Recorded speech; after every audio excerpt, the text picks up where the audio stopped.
Okay, welcome to our last talk in this hall today.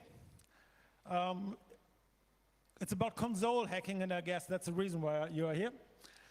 Console hacking has a long tradition at our great conference, and we have seen lots of funny things, people doing stuff with Xboxes, PlayStations, and everything. Okay, today we got a team which deals with the Nintendo DS, so give a warm applause for Pluto, Derek, and Smear.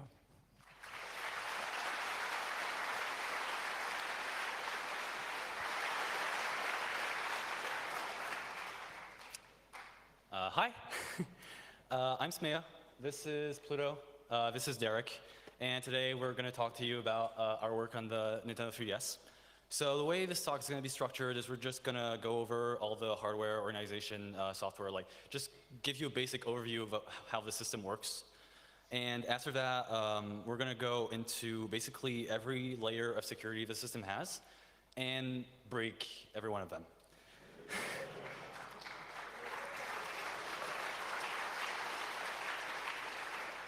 Okay, so as you probably know, the original Nintendo 3DS was released in 2011.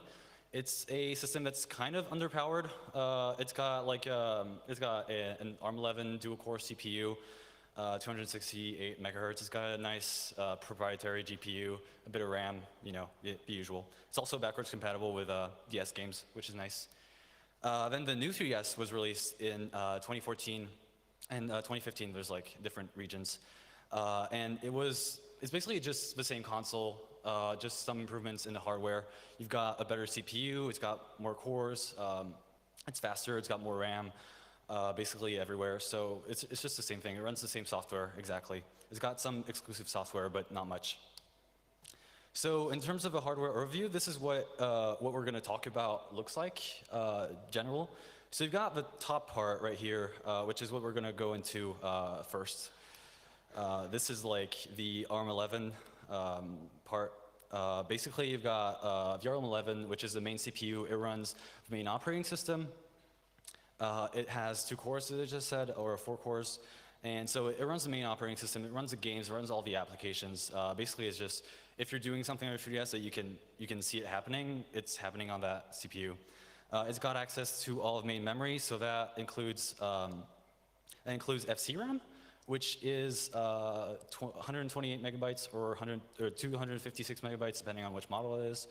And FCRAM is actually divided into 3 separate regions. So you first got the application region, which contains the currently running game or application, the system region, which contains applets, which are basically tiny applications which run in the background. So that includes the home menu, which is actually always running in the background, and the web browser, which you can actually run at the same time as your game, so it has to run there. And then you've got the base region, which is more interesting. It contains all the system modules of the operating system, as well as some kernel data, such as handle tables and MMU tables, so it's kind of sensitive stuff. And then you've got WRAM, which is tiny and contains all of the kernel code and, well, most of the kernel structures as well. So it's also an interesting target. Then we've got the lower part, which is the ARM9 part of the hardware. So the ARM9 is basically a separate, well, it's an entirely separate CPU, which has access to, well, so it runs basically the same microkernel as the ARM11. It's mostly the same code. It's just got some fewer features. Mostly it runs a single process, which is called process 9, which does everything the ARM9 does. Beyond that, the role of the ARM9 is to broker access to hardware that might be, well, sensitive in terms of security. So one of the things it does is it brokers access to all storage media. So that includes the permanent storage as well as the SD card. And then it does all sorts of crypto stuff, which is really important. And it does that by using hardware, actually. So there's this hardware key scrambler, which is used to store secrets in hardware, basically. The idea is you feed it 2 separate keys, and it's going to generate a normal key and feed that directly into the hardware implementation of the AES algorithm. So that way, we never actually see the final keys. So that's something that's kind of annoying. And then beyond that, what you can see is that the ARM9 has access to all of main memory without without any restrictions. But it's also got its own internal memory, which the ARM11 does not have access to. So the ARM9 internal memory is where the ARM9 stores all of its code, all of its data. And this way, we can't actually take over VRM9 just from VRM11 without some kind of exploit. So it's basically a security CPU. So this leads us to having 4 layers of security. Basically, you're first going to have the ARM11 userland, which is like your games, your applications, whatever. On top of that, you're going to have, below that, I guess, the ARM11 kernel. So that's going to have full privileges on the ARM11. And then you're going to have ARM9 userland, which is process 9. And beyond that, you have ARM9 kernel mode. So that's in theory. In practice, the microkernel has a system call, which we call syscall. We call it SVC backdoor, because essentially you feed it a function pointer, and it just executes that function in kernel mode. So you don't even need an exploit if you have access to that syscall. Of course, on the ARM11, no application or title or anything ever has access to that. But on the ARM9, process 9 actually has access to it, which means that from here, we actually, userland and kernel mode are not, basically the same things. You got userland on the ARM9, you got kernel mode. So that's nice. Beyond that, in terms of cryptography on the system, basically they went all out. So anything that can be signed is signed. So that includes the firmware, that includes every application. Signatures are checked not only at install time, but also at runtime. So that's something to keep in mind. Same thing, anything that can be encrypted is encrypted. And anything that can be made, console specific through cryptography or authentication, such as the internal permanent storage or the data that's stored on the SD card or save games or extra data for games. This is all made console specific and game card specific in terms of in regards to save games. So that's kind of annoying as well. And of course, all this is handled by the ARM9 using the hardware, the crypto hardware. So we got to get through that if we want to do interesting things. So first, we're going to go through the first layer, which is ARM11 userland, the ARM11 userland, basically getting a foothold into the system. So we first need to find some kind of entry point. There are problems, there are challenges there. One of the challenges is that the system implements strict data execution prevention. So existing pages will never be will never be read-write executable. It's only going to be read-only or read-writable or read-executable. There's no way from a standard application to reprotect or map new pages that are read-write executable because all the system calls are locked out except for higher privilege system modules. Another thing is that there's no ASLR, so that's not a challenge, that's actually kind of nice. The nice thing here is that that makes save game vulnerabilities totally fair game because, we don't need an actual scripting environment or any kind of exotic vulnerability to exploit this, as long as we can get past depth somehow. And then, of course, the fact that all save games are both encrypted and made specific either to the game card or the game console in the case of eShop games is really annoying for save game vulnerabilities because basically you can't use those as an initial entry point in most cases because, you can't generate the right, right ASMAC or just you don't know the right cryptography. So that's annoying. Thankfully, the 3S runs WebKit in, so that's nice. You can always use that.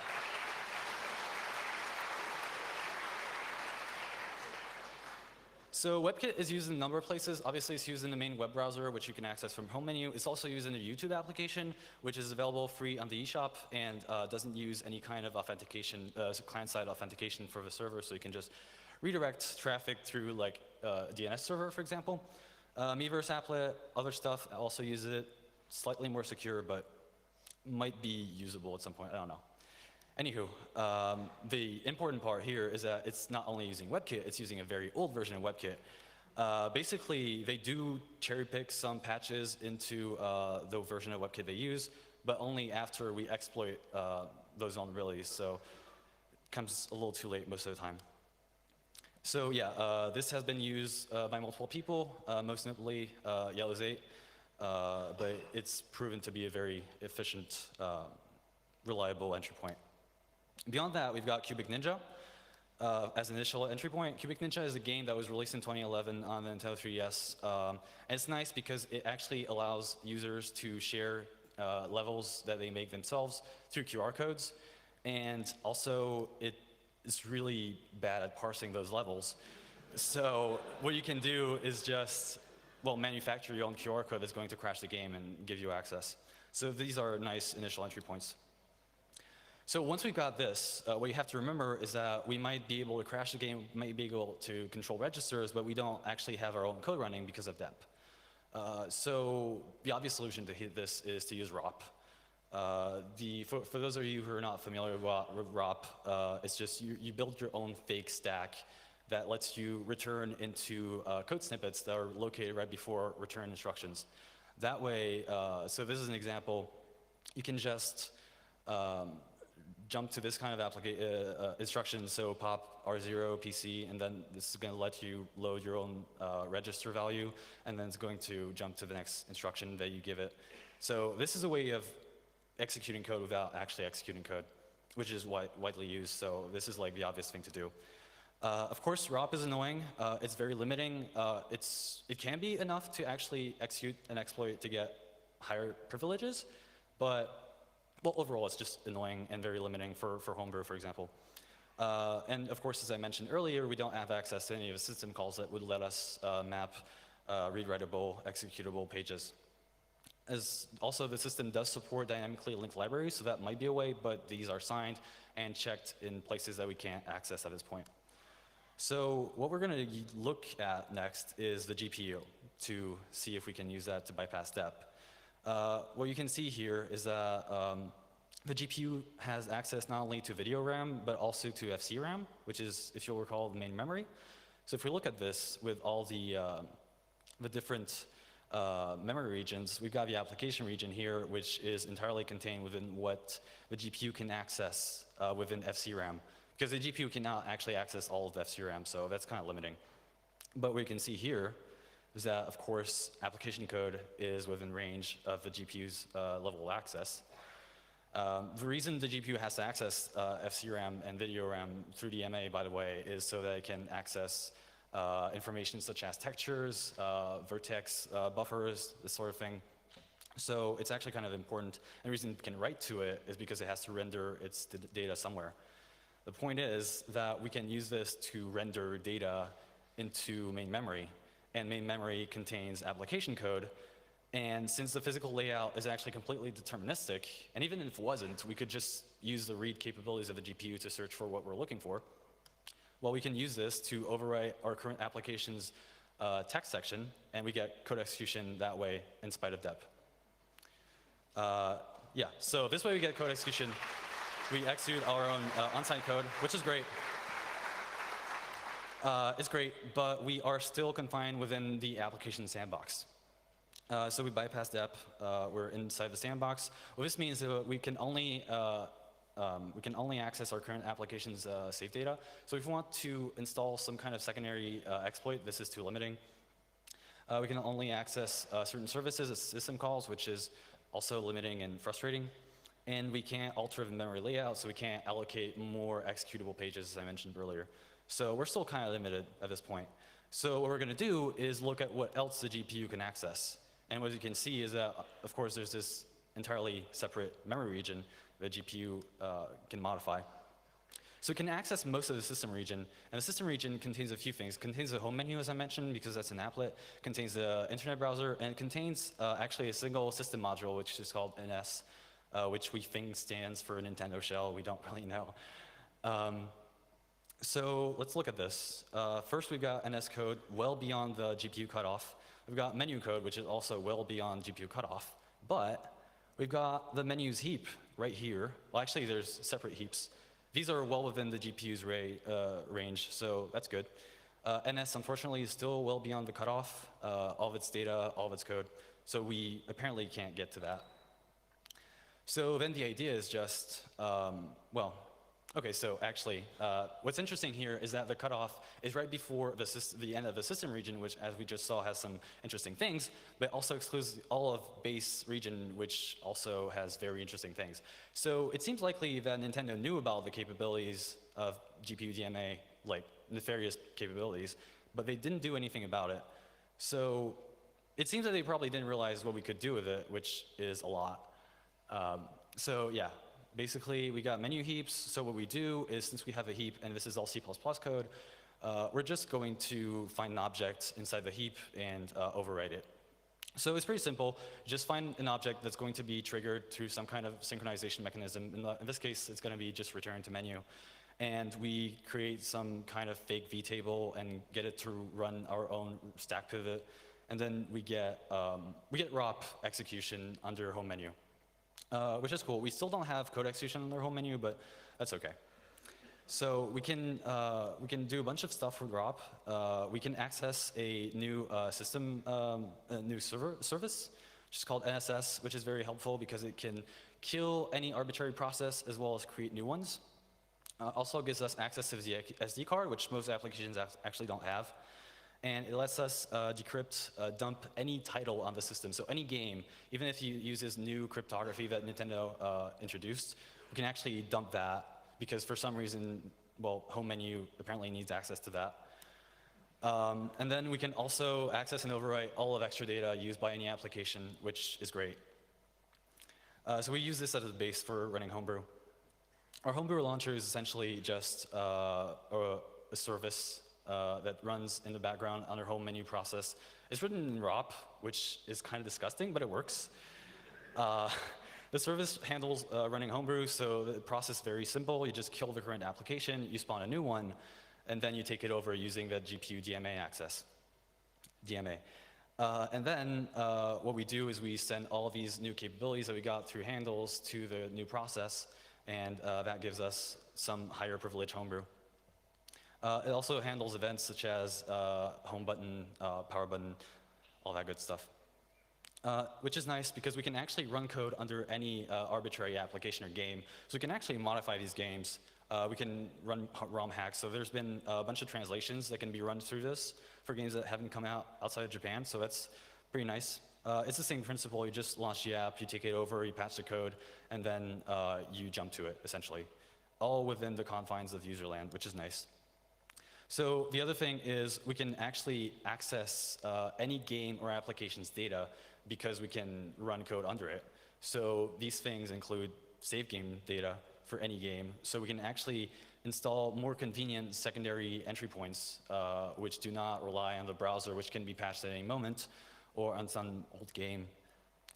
So some examples include menu hacks by Yellowzate, which exploits faulty theme handling code, which was introduced in firmware 9.0, which is really nice because this way you can actually just run Homebrew right as home menu is opened, so right on boot time, which is great.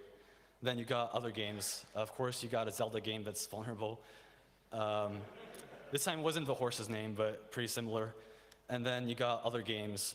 We got tons of entry points at this point, really literally drowning in them. So this is nice. But we forgot about Nintendo Shell, right? It's a very attractive target for a couple of reasons. For one thing, it has access to the AMU service, which can be used to downgrade any system title. It's not actually designed to downgrade titles. The thing is, it can both install and uninstall titles. So what happens is, if you uninstall a title and then install an older version of the title, you actually bypass the version check. So you can just do that to downgrade any system title and bring back old exploits if that's necessary, assuming you have access to the service. And of course, it's in a region that we can partially modify, so it's an interesting target.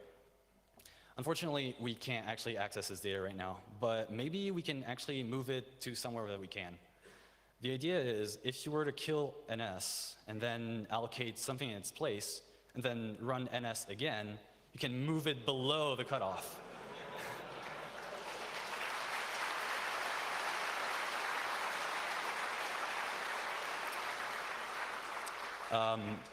Thanks. But unfortunately, it's not that simple. That can't work. The reason being that we actually need NS to be running to launch NS again. So that kind of sucks. But, well, no, actually, we also can't run a second instance of NS at the same time, so we can't do that either. But interestingly, well, the 3DS has an interesting feature which is called safer mode. Basically, it's the second firmware, which is an old version of the regular one, and that creates a bunch of copies of system titles, most of them anyways. So that gives it a different ID. So the idea is if it's got a different ID, we might be able to run it at the same time because, well, PM might fail to notice that. Of course it doesn't, it actually does notice that. So we can't run a safe mode version of the title at the same time as a regular version of the title. But for some reason, in the case of NS, well, you might not be able to see this very well, but so we've got NS, the regular title right here, and then we got safe mode NS right here, and for some reason they created a new 3DS version of safe mode version of NS, even though there is no safe mode, there is no new 3DS version of the original NS. So that creates a separate title ID which we can run at the same time as regular NS. So then the exploit becomes very simple. You keep NS running, just allocate enough data that it'll be below the cutoff, and then you just run new 3DS safe mode NS. And then it's within range of the GPU, and you can take it over and have access to everything. So this is nice. It's more of an oversight than a vulnerability, well, than the proper exploit, but whatever. So this gives us access to a bunch of system calls, mostly service handling system calls. So we can host our own service, which can be useful for other exploits that I won't get into, for impersonating other services to other system modules. And then we got access to all of these services, which is great. So we can downgrade system titles arbitrarily. And this runs in the background, which can always be helpful for homebrew. The only problem is at this point, it's still new 3DS only because it relies on this new 3DS title. But there are actually ways around that. And yeah, so this was just to show that we can actually get fairly high levels of privilege, even still just always staying in userland on the ARM11. And there are other similar attacks to that. If you're interested, you can look up RO hacks, which is a similar attack in the system module. So now Derek is going to talk to you about exploiting the ARM11 kernel. Derek?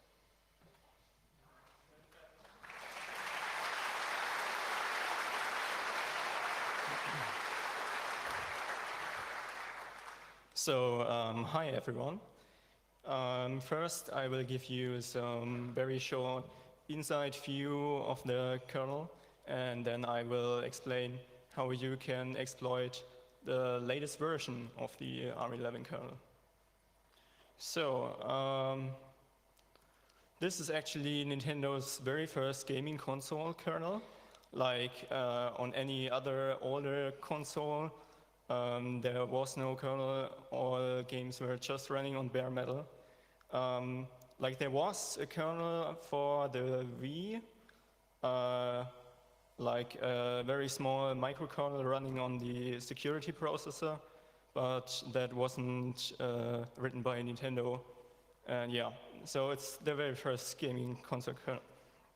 Also, that kernel is made to be thread safe, so it can run on multiple cores at the same time. And there are like 130 system calls available. So that's quite a lot in my opinion. But usually if you have gained execution in ARM11 userland, you only have access to like around 50 system calls. And there's a reason for that, but I'm going to explain that in a second. So internally, the kernel works with C++ objects. So here are some examples for system calls.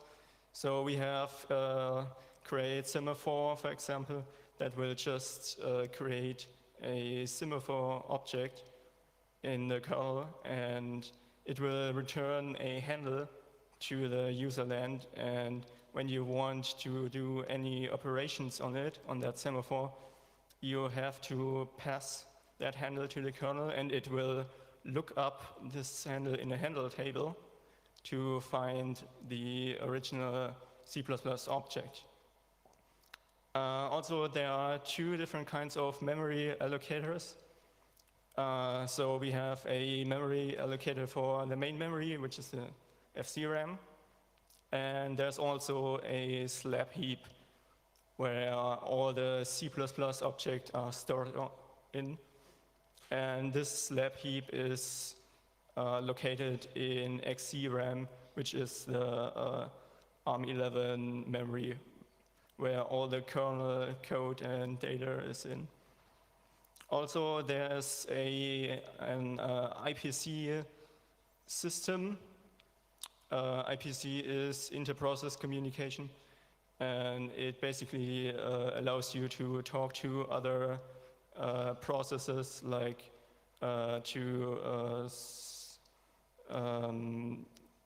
like services, for example, the GSP service, or FS, or yeah. So let's look at the security. So the kernel is really small. There are only like 200 kilobytes of code, which is pure ARM code, and there are only like 1,000 functions. So they try to keep the code size very low, and that makes it harder to find bugs. Well, the code size is really small, and you don't have like really much to choose from what to exploit. Also, there are no symbols included in the kernel. Like when you run strings on it, it will just give you some names of C++ objects, but there are no function names or something like that. As we have seen earlier, it's physically isolated in its own memory, which turned out, of course, to be a good idea. Otherwise, it would have been overridable by the GPU eventually. And all objects have a reference counting. So that's similar to the C++ shared pointer, where every object has a small field, like a counter field, and every time the kernel wants to use an object, this counter gets increased. And every time like when the reference is no longer needed, it will decrease that counter, and when that counter reaches 0, it will automatically delete that object from the slab heap. So they are basically trying to prevent use after freeze. Also, I'm not sure if that's a security measurement, but there are more than 100 panic calls in the kernel, and like that's every 10th function per average. And they have this syscall access restriction. So you, as I said, you only have access to like 50 system calls, and all the interesting ones are disabled. For example, you can map executable pages. Yeah, on the other hand, there's no ASLR, but at least they are trying to change the memory mapping every time they are doing a larger kernel update. Also, there's no stack protection, and the user land is always mapped. So once you've got control over the program counter, you can just jump to user land pages that are marked as executable. So you don't have to do ROP in the kernel, which is pretty nice. Yeah, but they tried to have an execution prevention in the kernel. That is, they are marking executable kernel pages. That is the code. they are marking them as executable in the page table. So let's take a look. So the highlighted parts in orange are the kernel code sections. And as you can see, like when looking at the first highlighted line, it says virtual address FF00 and so on is mapped to the physical address 1FF8000000, and it is marked as executable, and you only have access to it in kernel mode, of course, and only read access, right? So this is correct. But when you look at the second line of that page table dump, you will notice that there's another section which covers the entire XERAM, and it's mapped as read-write. So doesn't really make sense. Yeah. So basically, it's completely useless. We have read-write access to it. So to summarize everything, there's actually no exploitation protection. Once we found an exploitable bug, it's pretty likely that we will gain code execution in kernel mode. Yeah, so let's find that bug. And I started at looking at the SVC table. So this is kind of the interface between kernel land and user land. And this shows all system calls that are available in the kernel. So you have like normal system calls.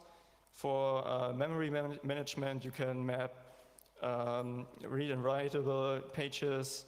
You can mirror pages and do other memory management stuff. And there's also some configuration for threads, like you can choose which core should be used for executing the thread and all that stuff. You have a really large range of synchronization objects, like the kernel mutex and all that stuff. And of course, you have IPC requesting, so you can send messages to services. And there's a more advanced section, like this is used by services mostly, because they have to respond to your IPC requests. And there's also kernel DMA, cache control, some things. And they have a set of debug system calls. Yeah, that's just basic debugging. You can set breakpoints, read and write, process memory, but yeah, you don't have access to them. Like on retail, it's not actually used. And so one last section is the privileged section. And here are all the very interesting system calls that allows you to create processes and execute, map executable memory and all that stuff. So unfortunately, we can't use the advanced debug and privileged system calls. I mean, that would require exploiting some servers. And yeah, that's just more work for us. So this leaves us with the normal system calls. But yeah, IPC sounds really interesting, but unfortunately it's full of panics. Yeah. Also, there's not much to attack at synchronization object calls, system calls. So we only have like this more interesting system call for local memory management. And in theory, there's a lot that you can mess up, right? There's a lot that can possibly go wrong.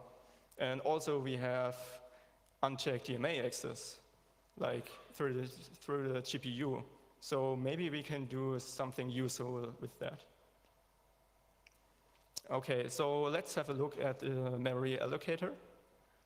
There are two types of memory allocators. First is the regular one. It's just for mapping normal heap, like for malloc in C, for example. And you have the linear memory allocator that is used for GPU textures, like when memory has to be continuous, physically continuous, you use the linear memory allocator. And there's the FCRM memory layout that we saw earlier. You have these 3 regions, and every region has its own set of 3 pages. So how are they keeping track of them? So you have a region descriptor, which tells us the dimensions, like where does it start, the region, and its size. And you get also a pointer to the first 3 pieces of memory in that region. And each like 3 pieces of memory, which we call a mem chunk, has a mem chunk header right at the beginning. And it basically tells the kernel how large that mem chunk is. And it's also linked in a doubly linked list. So you have the next and previous pointer pointing to the next and previous mem chunk headers. It kind of looks like that. So you have the red parts, which are the 3 mem chunks, and the green parts are memory that is already allocated. So allocation is pretty straightforward. It's not really complicated. So the first thing that the allocator function does, it loads the next 3 pointer from the region descriptor. And for regular memory, it just goes through the list, following the pointers. And it sums up their size until the requested size is reached. For linear memory, it would just look for a suitable memory chunk to make sure that that memory is really continuous. So when it found enough memory, it sets the next pointer of that very last mem chunk to 0. It will then update the list and also the next 3 pointer for the region descriptor. And finally, it will return a pointer to the first mem chunk. So let's look at this from a security perspective. And there's a problem. They basically have kernel structures inside the FCRAM. And that is a problem because we have DMA access to it through the GPU. And there was an attack by Yellows8 that is called memchunk hacks. And what he did is basically he overrode memchunk headers with a GPU DMA flaw. And then he gained an arbitrary kernel write when it's deallocating memory. So because the next and previous pointers have been modified. So unfortunately, this was fixed by Nintendo in system update 9.3 last year, like 1 year ago. And the new kernel will now verify every memchunk header during allocation, like its size and also next and previous pointers. So yeah, in theory, everything has been fixed, and invalid pointers or invalid sizes will just result in a kernel panic. Yeah, so yeah, in theory. So when you look at the system call for control memory, yeah, we have access to it. It's one of the normal system calls. It does basic stuff. You can map and free read-write pages, but not executable, of course. And it takes an address and size as argument, and also a operation code, which tells the kernel what to do to map or free pages, whatever. And so first, it does some basic checks on the address, and eventually it will call a very large function. And I just call that function kernel control memory. So what kernel control memory it does, it calls the allocator function, and it will just return a memchunk header pointer, as we have seen earlier. And then it goes through all of the allocated memchunks, and it's mapping them to user space. And it's also updating some block information for the kernel process object.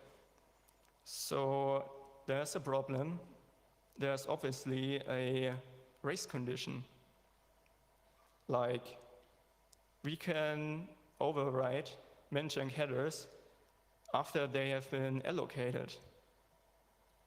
So we could try using the GPU, but it's really slow actually, because we would have to ask the GSP service to read memory, and yeah, we have to go to this very large IPC kernel code, and that would be probably too slow. Allocation is really fast. So let's dig a little bit deeper. Yeah, I tried to reconstruct the source code in C. So this is the first step. It tries to allocate memory. For this example, it will just allocate regular memory. And so when it found a memchunk, which means that that enough memory is available, it will then execute this really interesting do-while loop. So yeah, I know it's a lot of code. I'm not sure whether I can actually read it. So let's go quickly through this code. There are the pages read from the memchunk header. It gets converted to a physical address, and that physical address gets mapped to userland by memmap function. And then it will go to the next memchunk here, and it will also update the userland virtual address, and then it will clear that memory. So what's wrong here? So the problem is they are mapping the memory chunk into userland, and after it has been mapped, they are accessing it again. And what they access is the next pointer. So we can just override it. Like when we have two threads running, we can, from another CPU core, try to override that pointer. So our goal would be to map kernel pages to user space, but there are some problems. It requires really, really perfect timing. There's only a very small time frame to do the override. And also we need a memchunk header structure at the next pointer address. So yeah, to do this. So to make sure we get a perfect timing, I came up with a kernel address arbiter oracle, and it is actually used for thread synchronization. We don't care about it, but it tries to read from address and returns an error when address is not accessible by the user then. So we can use that system call to make sure that the memory has been mapped to userland. And once it has been mapped, we are trying to override it. So one last problem, we have to inject a memory chunk header in kernel. So I did this by using this lab heap. We can just create some kernel objects and set their memory variables to create a faked mem chunk header. So this is this lab heap. We've got C++ objects, vtable pointer, and some attributes. So yeah, this lab heap is basically just a really large area of C++ objects. And what I did was I changed the attributes and used them as mem chunk header. And I am redirecting the next pointer to that object, and it will map multiple C++ objects to userland. And that's really nice because we have vtable pointers, so we can just override them. And that means that we gain code execution. So as a summary, we set up some kernel objects, change their attributes, request memory from the kernel. Once it becomes available, we patch the next pointer, override that maps lab heap pages, and then we call a system call which closes the handle for the kernel objects that we created in step 1. So it will eventually call some vtable function, and it will just jump to our modified vtable function, and we got ARM11 level 0 code execution.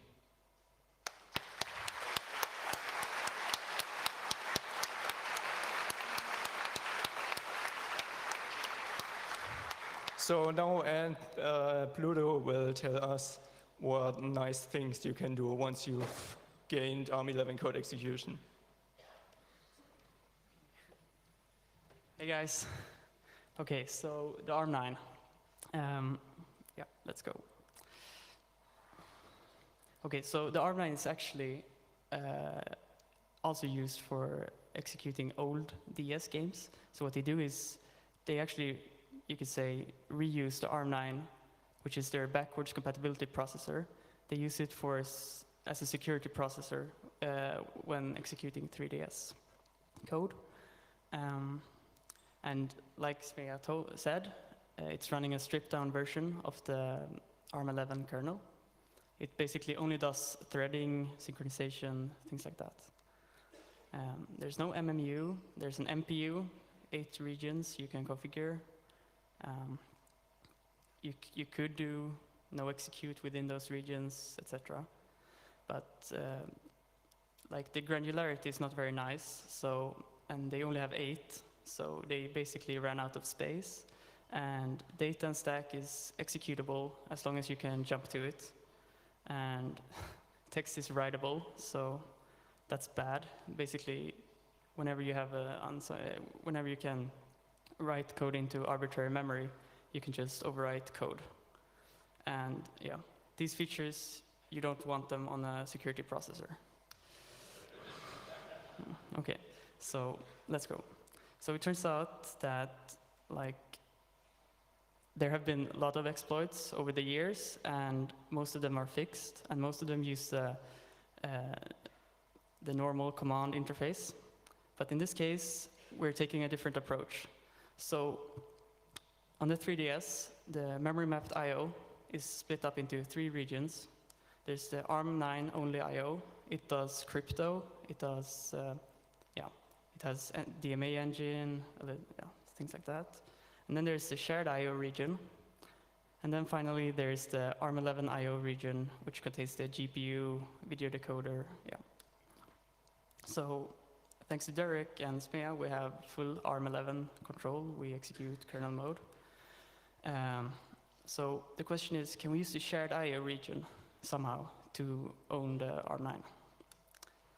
Okay, so it turns out the interface for reading old DS cartridges is actually in the shared I/O region. We're not sure why this is, but yeah, they have it there for some reason. And it's only the ARM9 which is actually using this region, but ARM11 still has access to it. So when you insert a cartridge, it starts by reading the banner, and it does this by writing this magic value to control register. And basically, it just asks for 200 bytes, 200 hex bytes. So, and then there's this loop, and this pseudocode is on the right side. You can see it basically waits for some bits to clear, to set, and then they read 4 bytes, and then they wait for another bit. And there's no range check on the buffer, but it's always 200 bytes, so it should be fine. Well, what if we overwrite the control register from ARM11, asking for hex 400 bytes, 4,000 bytes? Boom. Okay, so we have a nice buffer overrun. It's in the BSS segment, but yeah, it's still nice. Can we control the data? So the data actually comes from the cartridge, and yeah, we need to make our own DS cartridge. So there's this old device called a PassMe. It's for the original DS, where you basically plug an old DS cartridge in, and it basically modifies the header as it's read.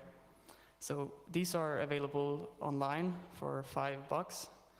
And then you add an FPGA. So, so I implemented this, and it works, but it's very gimmicky, and yeah, I don't recommend it, and yeah. And here's my soldering. It's not very nice. Okay, so this gives us ARM9 code execution, and this works on latest firmware, but we want something better. So let's look at the chain of trust. So the chain of trust idea is, of course, you verify all the code that is running by basically verifying everything at load time. So the 3DS has the simplest chain of trust you can have. There's the boot ROM at the start, and then it loads the firmware binary from NAND, and it jumps to it. And on the new 3DS, they were a bit clever. They added an extra crypto layer on the ARM9 portion, but it's actually part of the firmware binary. And we call this ARM9 loader. So the theory that Nintendo had was, yeah, let's add another layer of crypto. So we change the keys, we introduce new keys, and they can't break it. So, and they don't have anywhere to put those keys, so they place them in NAND. But they're encrypted with a per console key that's based on a hash of the OTP that's unique for each console. And then OTP access is disabled early in the boot, so later on you can't dump the OTP and you can't figure out the keys. So this looks safe in theory. So here's their implementation. So they calculate some hash of the OTP, they read the key sector from NAND, and they decrypt the key, and they put it in a key slot. It's basically isolated memory area. And then they generate a bunch of subkeys, and they verify that the key they loaded from NAND is the correct one. So even if we were to switch the key, they would detect that and just panic. And then they decrypt the ARM9 binary, and they jump to the entry point.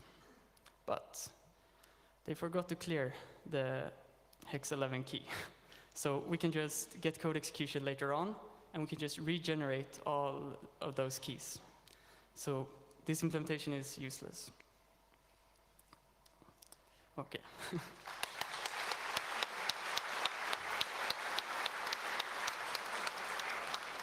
And they fixed this because they have more than one key hidden in the NAND. So they took their next key. It's basically the same idea. You calculate the same hash, you read a key sector from NAND, you generate all the previous keys for compatibility, and then you decrypt a new key we call it key number 2. And then you decrypt the ARM9 binary using the second key, and you clear the key slot, and you jump to entry point. But they forgot to verify the second key. This is epic fail.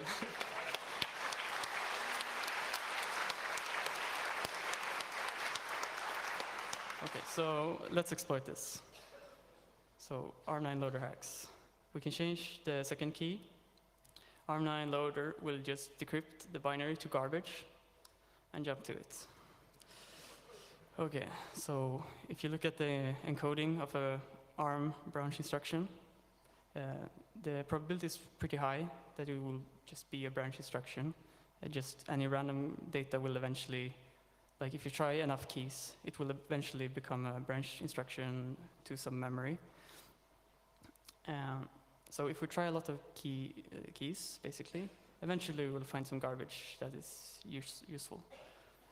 So this is the NAND of the flash memory of an unmodified 3DS, a new 3DS.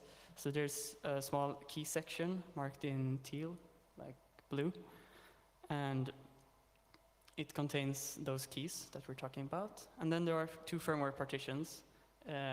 One is used for backup in case one gets corrupted, so it doesn't brick the device, whatever.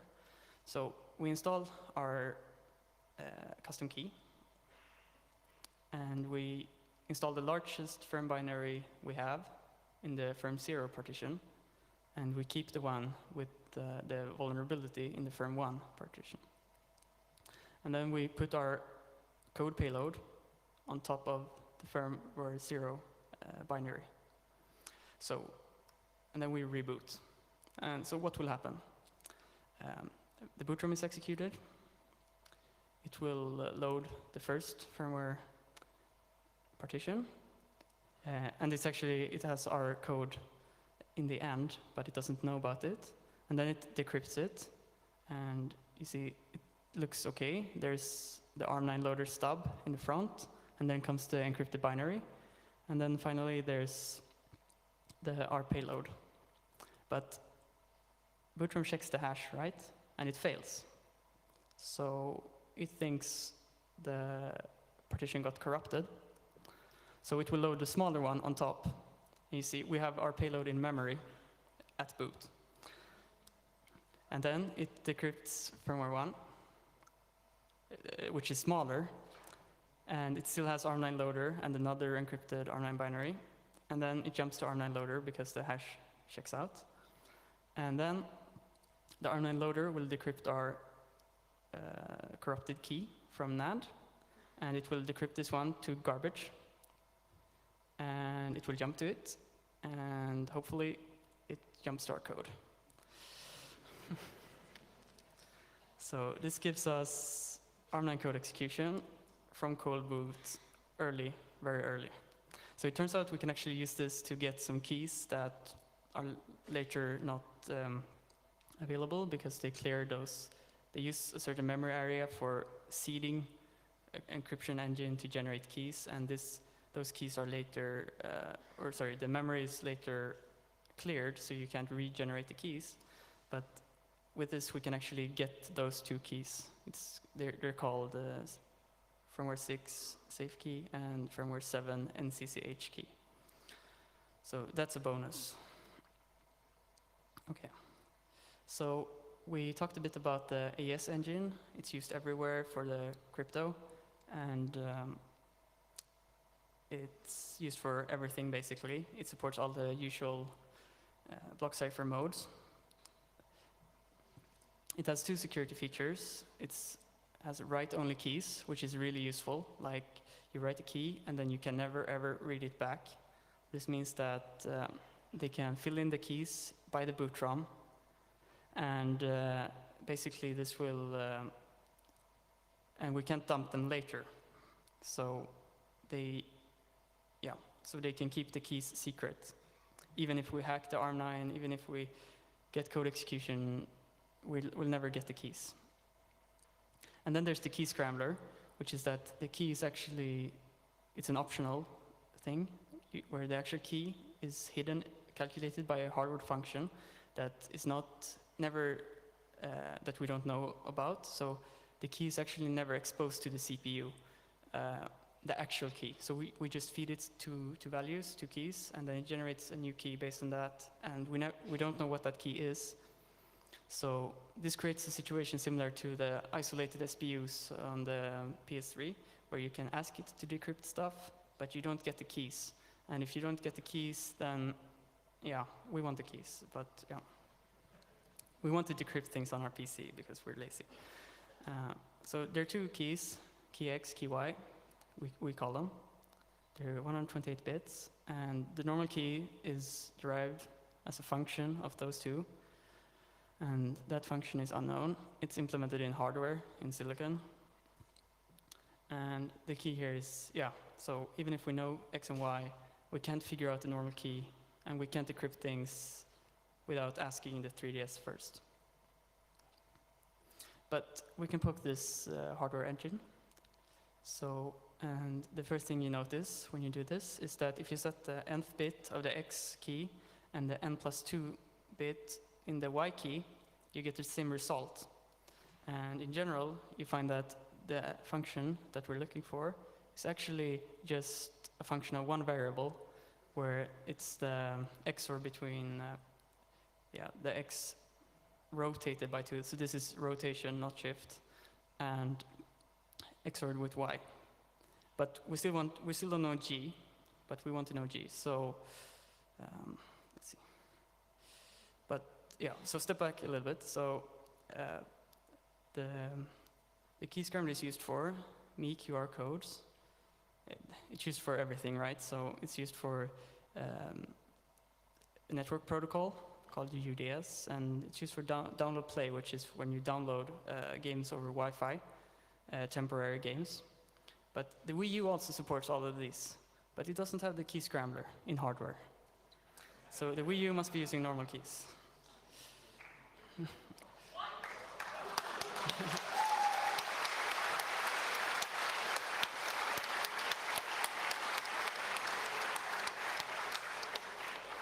Okay, so we make a table of the shared keys, and basically these are the 3 keys that are shared with the Wii U, and who is where the key X and key Y on the on the 3DS where they are set, and 2 of them have key Y set by firmware.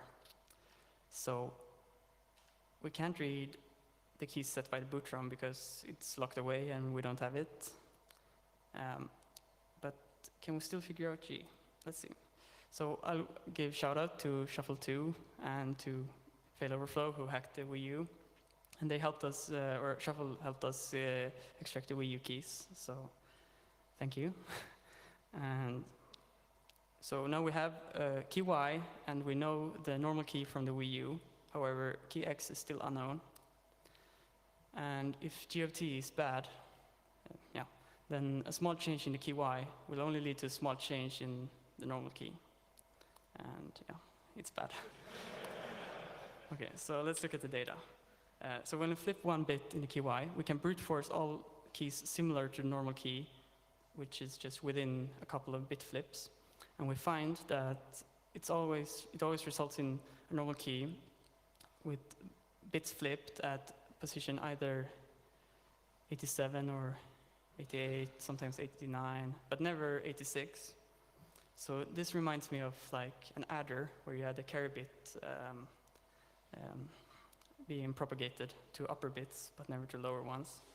So let's guess that this is an adder, and let's try, it's an adder with a rotation. So we guess that G of T is T plus C, some constant C, we don't know it, and rotated to the left by 87. And then we plug it into our original formula. And we don't know key X, remember, because it's set by boot ROM, and we don't have it. And we don't know the constant C because it's in silicon, so it's in hardware. So But if we look at our formula and we consider the inequality, where we basically rotate right by 87, we're basically undoing the outer rotation. And then we plug in our formula, our guess, and then we get this. And then we subtract c from both sides. We end up with this. And this is basically, we're XORing two different keys with the same x value rotated to the left by 2. And well, if you stare for this a bit, you'll see that if y0 and y1, which are two different key y's, are equal except for at one bit position, then the XOR is smallest for the one which has the same bit, which shares the same bit value at the position that the two y's are differing at. So it's actually pretty simple, but it sounds difficult. But like XOR is 0 if they're the same input and 1 if they're different. So if they're same, it's 0 and it's smaller. So we actually look bit by bit on this, and we repeat this 128 times, and we recover all 128 bits of the key x. And when we have the key x, we can calculate the silicon constant c. So the end result is the key scrambler is figured out. And we have also the secret bootrom key x for a couple of key slots as a bonus. Yeah.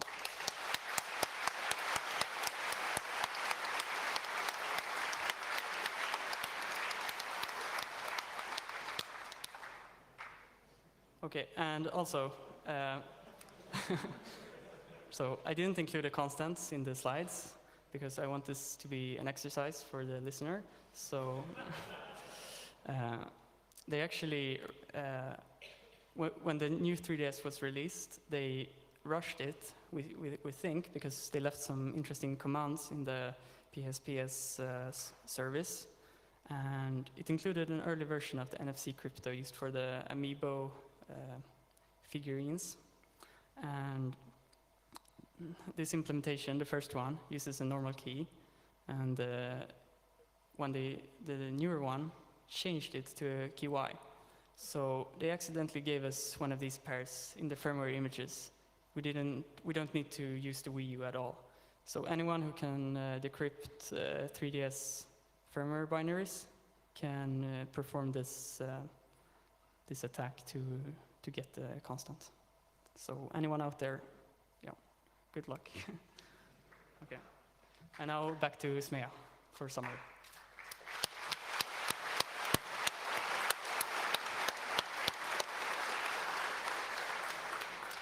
All right, so just going to conclude really quickly. So some takeaways of what we talked about today.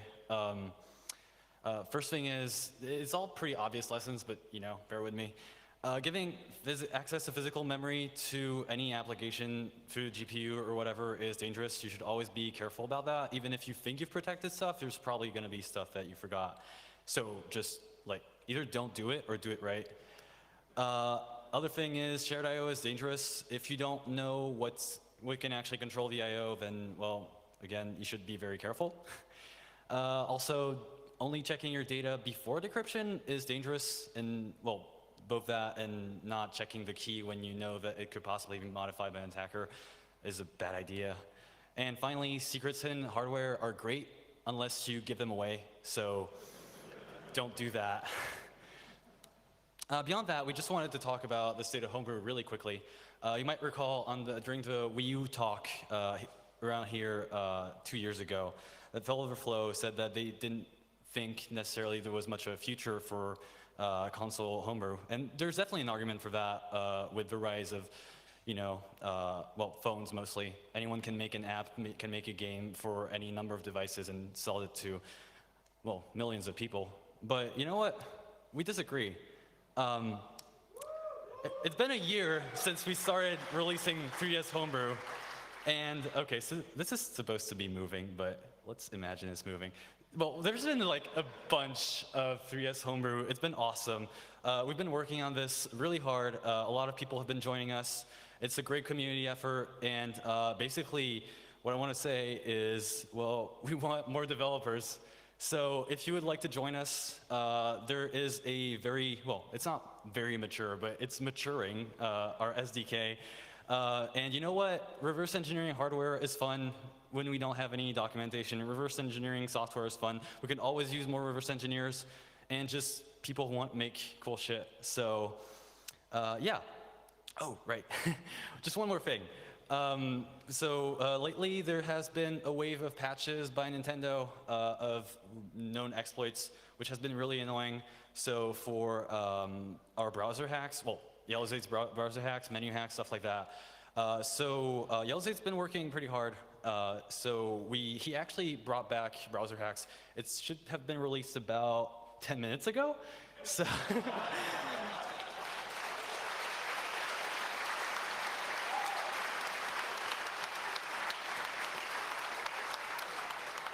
Not only that, but we also had iron hacks for an eShop game, a free eShop game, so you could just download it. That was patched. The thing is, there's actually a way to download the old version from the eShop application with some patches. So we're also releasing that right now.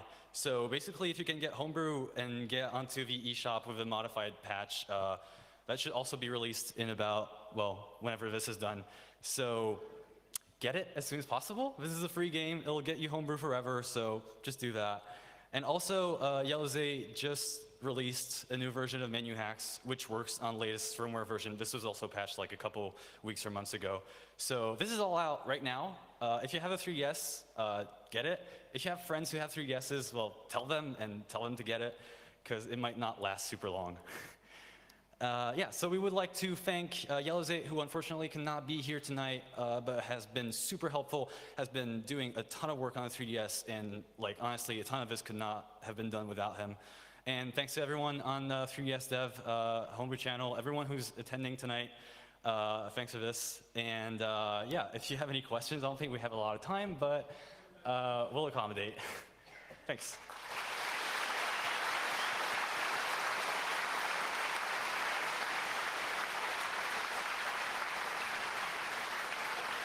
Thank you for your patience. If you got questions, please come up front to these guys because we have no more time for structured Q&A. Thank you.